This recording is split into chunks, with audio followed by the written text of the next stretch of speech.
Қайырлы күн баршаңызға. Бүгін сіздермен өте дәмді, керемет болып шығатын варенье мен пирог дайындаймыз.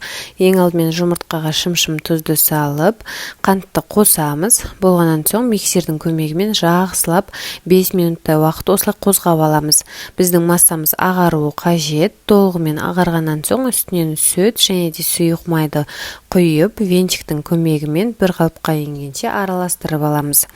Толығымен араласқаннан соң ұнға қопсытқышты салып, ситаның көмегімен ұнымызды осылай өткізіп аламыз. Бұл біздің пирогымыз жақсы көтеріліп шығу үшін қажет болады.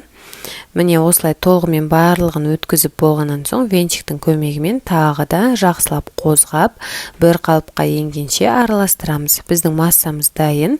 Енді екі бірдей ыдысты алып, массамызды бірдей етіп бөліп алатын боламыз. Осылай бірдей етіп жасаймыз. Бөліп болғаннан соң керекті формамызды алып, массамыздың біреуін құямыз. Одан соң духовкамызды 180 градусқа қыздырып, 10 минут шамасында пісіріп аламыз. Ол уақытта арасына салатын начинкасын дайындаймыз. Ол үшін бізге варенье қажет болады. Үстінен жүгері крахмалын салып, жақсылап араластырамыз. Кез келген вареньені қолдансаңыз болады. Міне пирогымыз 10 минутта осылай пісіп шықты. Енді вареньемізді құямыз. Және де қалған пирогымыздың массасын құйып, барлық жеріне жеткізіп, вареньені жауып шығамыз.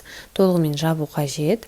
Немесе піскен кезде біздің вареньеміз үстіне қарай шығып кетеді. 180 градуста 30 минут пісіріп аламыз.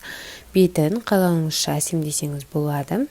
Сонымен біздің пирогымыз дайын. Міндетті түрде жасап көріңіз. Өте оңай әрі дәмді. Ас болсын. Видео рецепт ұнап жатса, каналыма тіркеліп, лайк басып, пікір қалдыруды ұмытпаңыз. Сау саламатта болғайсыз.